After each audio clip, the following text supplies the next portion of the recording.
always near. So even in the dark I will not fear.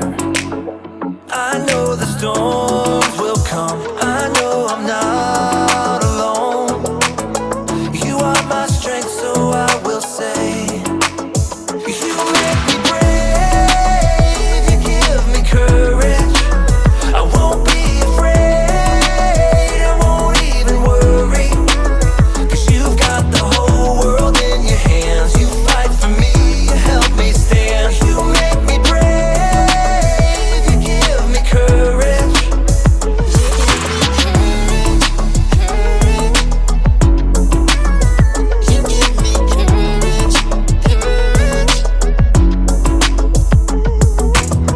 Oh God, you always bring me peace. You are a fortress around me. Even when my heart breaks, even when there is pain, you will be my strength, so I will say, you make me brave, you give me courage. I won't be afraid, I won't even worry, 'cause you've got the whole world in your hands. You fight for me, you help me stand. You make me brave, you give me courage.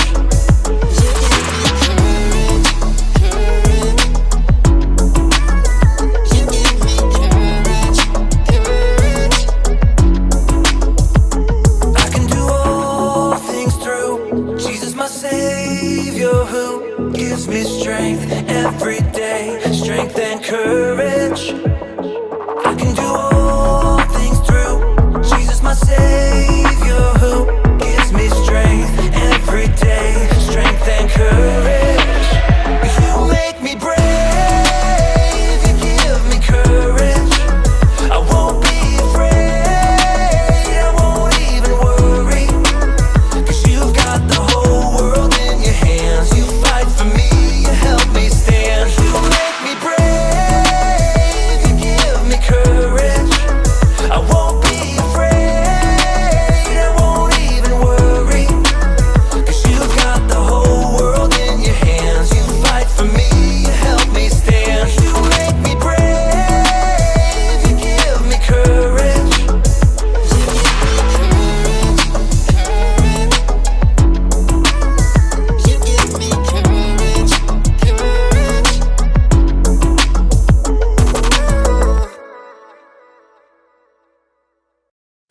Welcome to Story Lab. This week, we're talking about courage, while we take a look at the story of a kid who landed a giant job.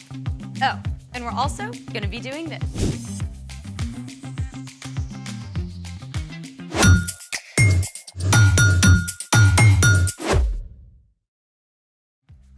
Hey, I'm Skylar. And I'm Sebastian. We're talking about courage, which is being brave enough to do what you should do, even when you're afraid. Yeah, like when you're trying something brand new. I got something new. A belt. Nope, it's a slingshot. No, that's not a slingshot. Of course it is. I used to make slingshots with sticks and rubber bands. This kind of slingshot is sometimes called a shepherd's sling. Oh, you're talking about David and Goliath. Spoiler alert! Today's Bible story is about David and Goliath. I've always wondered how David could knock out a giant with one stone. Well, check this out. Some ancient armies had slingers who could shoot stones over 60 miles an hour up to 400 meters. They were sometimes faster and more deadly than arrows. I'm sorry, I misjudged you, slingshot bow. Don't feel bad. Don't feel bad. Oh, and get this. Sometimes the slingers would write insults on their stones before shooting them. Archaeologists have dug up stones that read, "Take this, victory, catch." Oh, and wait for it. Ouch. Oh, for reals? I did not make that up. So how does this thing work? This is the cradle, and these are the retention cords. The sling acts as an extension of your arm. And when you place a stone in and spin it, the sling multiplies the force of your throw. We gotta try this out. Let's do it! Okay, you see that target? Yeah. Can you see through the garden? I can see. Okay, one of us is gonna hit that target. None of us are leaving here until one of us hits that target. We're gonna be here for a while. I'm gonna hit it. She's not gonna hit it. Okay, don't try this at home. We're in a professional story lab. True. Okay. First, you're gonna take your index finger and you're gonna put it through the loop. Okay, I got it. Got it? Okay. Then you're gonna grab onto this retention cord. Okay. Make sure you hold on tight. Then you're gonna place your stone in, and then you're gonna swing with a bunch of momentum from an underhand arc. All right. Once enough momentum is built, you're gonna release the retention cord. All right. Okay, ready? Hey, that was pretty close. Hey, let me go. Let me go. You go first. Let me go. first. Okay. I'm gonna try the figure eight. Or not.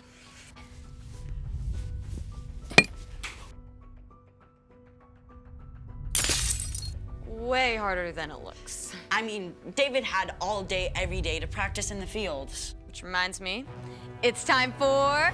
The story before the story. Today, we're in the 9th book of the Old Testament, 1 Samuel. God promised to bless the whole world through Abraham's family, the Israelites. God delivered them from slavery and led them through the desert to freedom in the land of Canaan. But the Israelites were like a yo-yo. They'd run to God and turn away from God. Run to God, turn away from God. Instead of trusting God to lead them, they begged for a king like the nations around them. And God gave them a king, Saul. But Saul turned his back on what God wanted too. Which is where our story starts. Take it away! Hey, Erica. Hey everyone! At this time, one of the ways God spoke to the people was through a priest. The high priest Samuel had loved and listened to God since he was a young boy, and he was deeply saddened when he saw that King Saul was ignoring God. But God spoke to Samuel. I am sending you to Jesse in Bethlehem. I have chosen one of his sons to be king. So Samuel was in a tricky position. Saul could have Samuel killed for anointing a new king, but Samuel chose to be brave and do exactly as God had told him. Samuel traveled to Bethlehem, where Jesse lived with his sons. The first son, Eliab, was tall and handsome and definitely looked like king material. And Samuel thought to himself, Oh, this has to be the one the Lord wants me to anoint for him. but God had something super important to say to Samuel.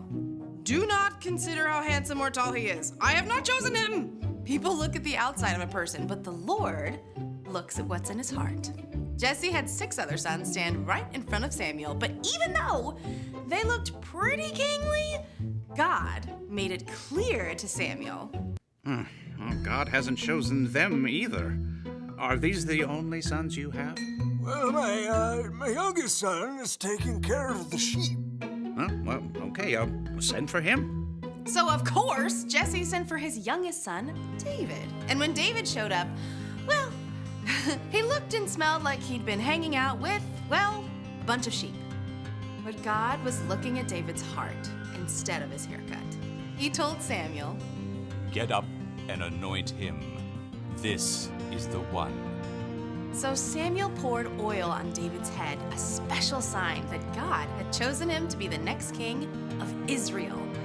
Okay, now, just to be clear, David was not king yet. In fact, Saul didn't even know there was a new king waiting in the wings. He was busy leading the nation, and later trying to fight off a Philistine invasion.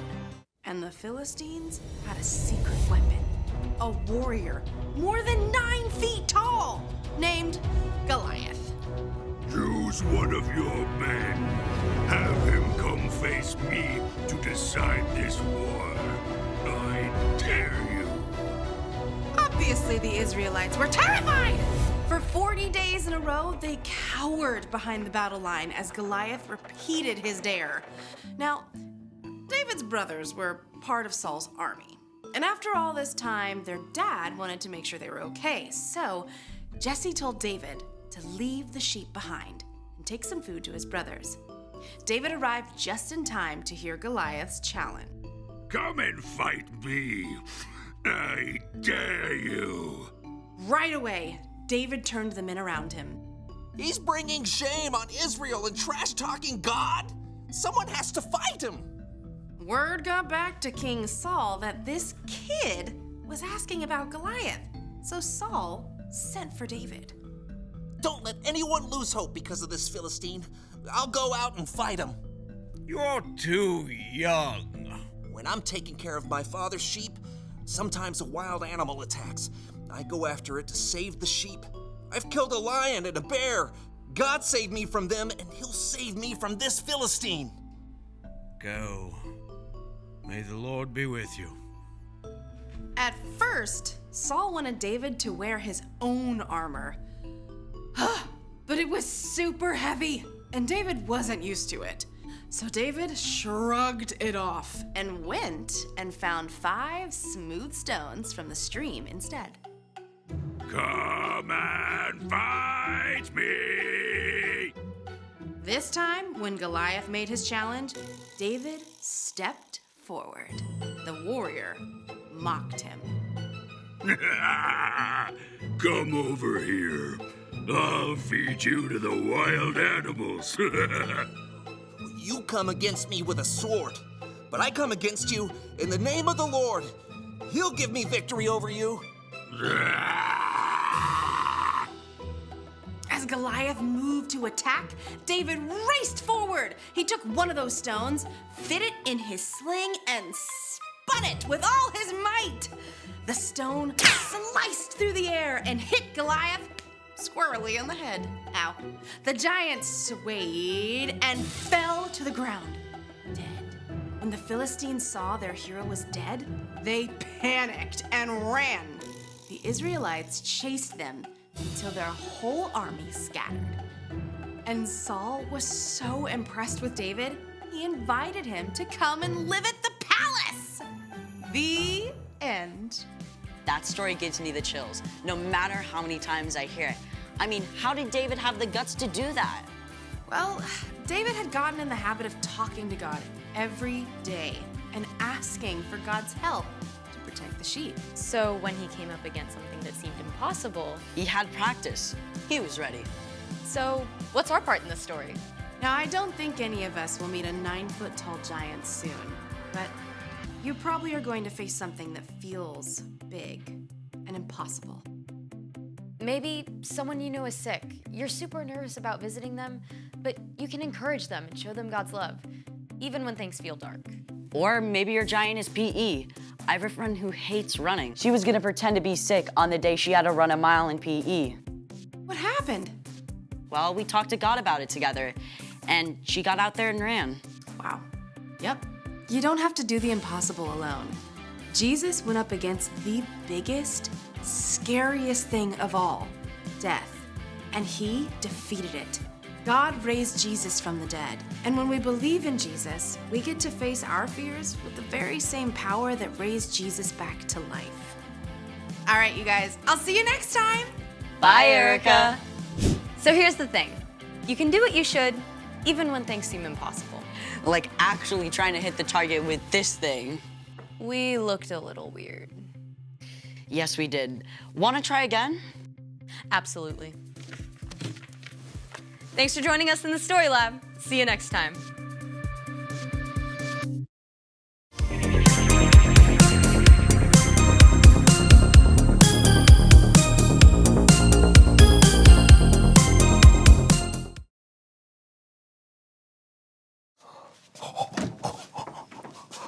Oh, hey!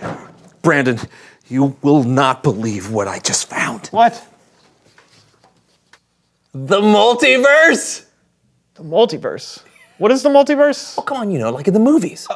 Oh, you mean that place that has like an infinite amount of universes with infinite versions of ourselves? There's no way that place is real. That looks like a Christmas ornament. Yeah, in this universe. Let me see that. What? No.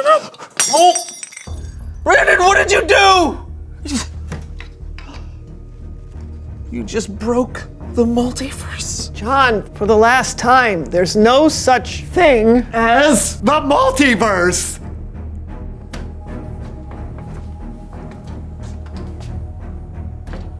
Things just got out of hand.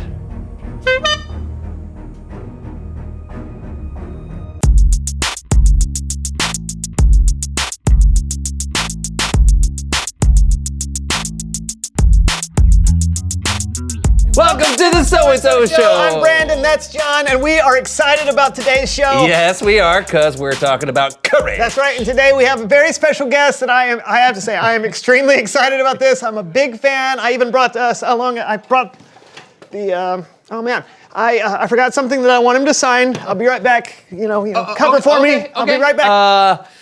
I guess I'll just, Was that a knock at the door? Brandon, I think he's here. Okay, please welcome someone who knows stuff. Someone who knows stuff. Someone who knows stuff?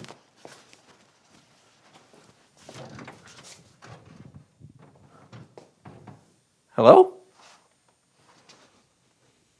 Hello. Hi. Would you like to come in Oh, indubitably. and have a seat? Oh, yes, that would be most appreciated. Now?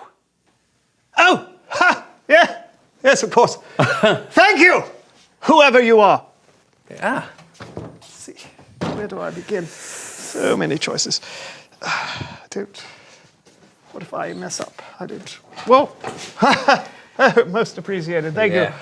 I'm sorry, but what did you say your name was? It's John. Ah, thank you, Super John. Or do you prefer John Man?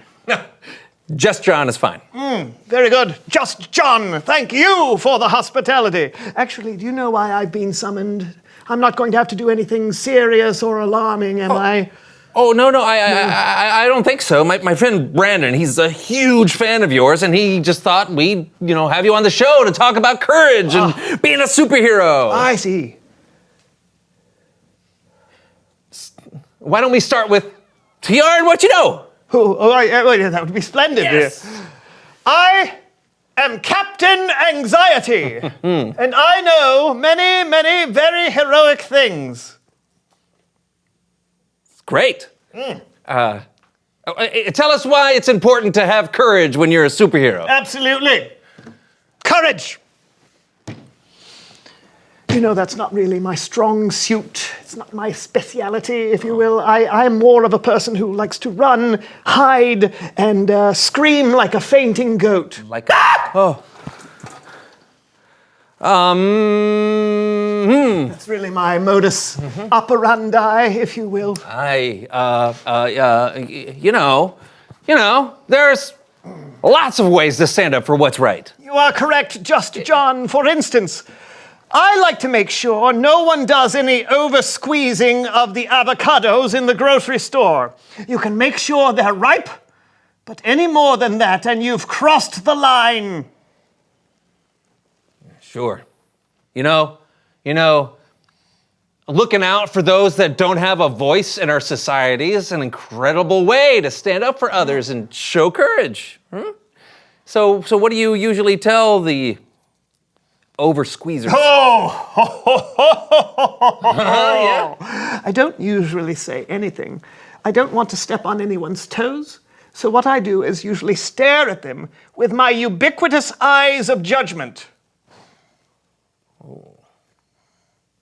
That usually elicits the desired response.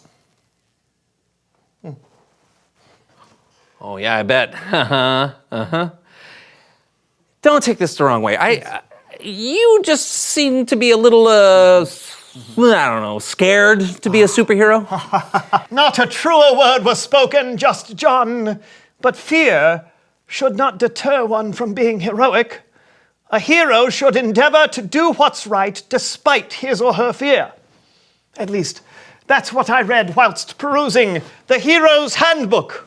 Oh. You can have that. I have many. Oh. I even signed it. Oh, wow. Oh, okay, thank you. Yes. Brandon's gonna be so sorry he missed you, but thank you so much for coming on the show today. You were very, very enlightening. Oh. Yes. Anytime, Just John. Tell your friend, hello from me, All right. Captain Anxiety. I depart. Oh, it opens inward. You This pull it. barrier has been placed here by my arch nemesis. Yes. Here, hold on a second. Nope. There you go. Much appreciated, Just John. Sure. Doors are my kryptonite. Also, pickle jars are my kryptonite. And I'm not so fond of, well, kryptonite. But no matter, I depart.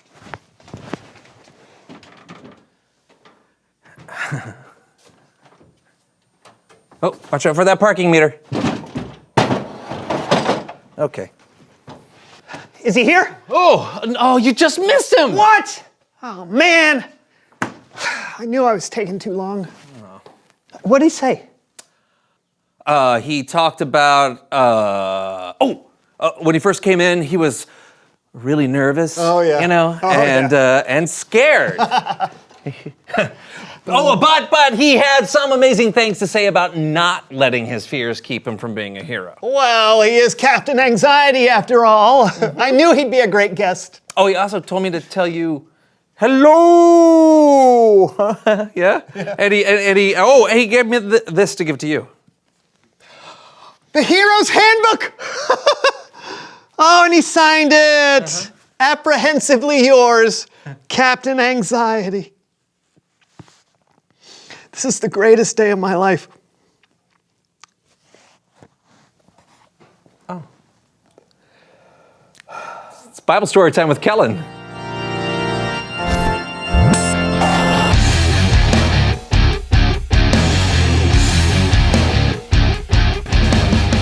Hey guys, I gotta say, Captain Anxiety was something special. That's a good way to put it. What have you got for us today? Well, as Captain Anxiety demonstrated, sometimes heroes aren't the ones you usually think of. That's what today's story is all about, and we're gonna tell it with Laundry Theater!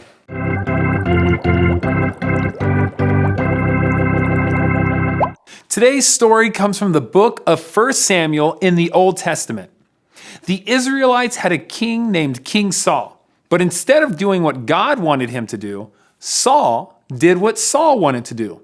So God decided there should be a new king and told one of his prophets, a priest named Samuel, to go and find one. So Samuel traveled to Bethlehem to meet with a man named Jesse. He informed him that one of his sons would be the new king of Israel. Now the first son, Eliab, definitely looked like a king. And Samuel thought this had to be the one. But God spoke to Samuel and said, "Do not consider how handsome or tall he is. People look at the outside of a person, but the Lord looks at what is in the heart. He will not be the new king." Jesse had 6 other sons stand in front of Samuel, but God told Samuel that none of these would be king either. Samuel asked Jesse if he had any other sons, and Jesse sent for his youngest, David, who was out tending the sheep. Now, David was extremely young and smelled of animals. He was far from looking like a king. But once again, God looked in David's heart instead of his appearance and knew that this would be the next king. Now, David was not king yet. He was still tending his father's sheep. And King Saul, well, he had no clue that a new king had even been lined up. You see, Saul was busy trying to stop an invasion from the Israelite enemies, the Philistines, and Saul had run into a problem. A 9-foot tall problem named Goliath. Goliath was a soldier for the Philistines, and every day Goliath would walk down into an open field and offer a challenge of single combat to any Israelite. If anyone could defeat Goliath, the Israelites would win the war. Unfortunately, the Israelites were terrified and no one was brave enough to face Goliath. This went on for 40 days in a row. Finally, David was sent to the front lines of the battle to bring his brothers some food. When David arrived, he heard Goliath's challenge, and he was angry that no one had offered to fight him. When King Saul heard that David was volunteering, he sent for him, but quickly told David that he was way too young. But David insisted. He told Saul that he had fought lions and bears to protect his father's sheep, and that he would fight this giant to protect Israel. God had saved him from wild beasts, and God would save him from Goliath. So Saul agreed and let him face the giant, and he gave David his own armor to wear. But it didn't fit. Instead, David went to the riverbed and chose 5 smooth, small stones to be his only protection. The next time Goliath made his challenge, David stepped right in front of him and faced the giant. Goliath made fun of David, but David stood his ground, and he said, "You come against me with a sword, but I come against you in the name of the Lord, and he will give me victory over you." As Goliath charged, David took a stone from his pocket, and he flung it with everything he had and hit the giant.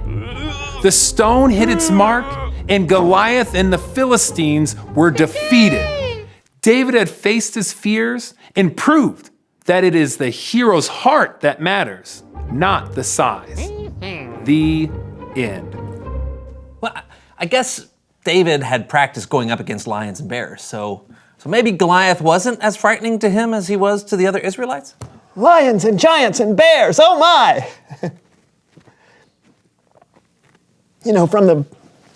Never mind. David also had practiced asking God for help. God had gotten him through some tough spots before, so David knew nothing was impossible with God. David and Captain Anxiety have something in common. They both might not look like superheroes, but it's what you do and what's in your heart that's the test of a true hero. Yeah. Oh, hey, thanks, Kellen. Awesome story. Thank you. And until next time... Well, that was unexpected. Do you think Captain Anxiety ever had to face a lion or a bear or something that seemed impossible? No. But it's time for us to reveal the question. What seems impossible to you? Oh, okay. I remember in school there would be tests that I was 100% sure were impossible to pass. But I would study and practice. Then you would pass? Not all the time, but the studying gave me the courage to take the test and know that I had done my best. Well said. Thank you. When something comes up that seems impossible to me, I like to remember God's faithfulness in the past. It helps me face what I think is impossible now, because I know that I'm not alone and God is with me. Indubitably. That's a big word for you. No, I learned it from Captain Anxiety. Oh, he's the best. He is all right. I guess that's it for today. We'll see you next week for a brand new show. Woo! You know who my favorite superhero is? Who's that? Guess. Captain Anxiety.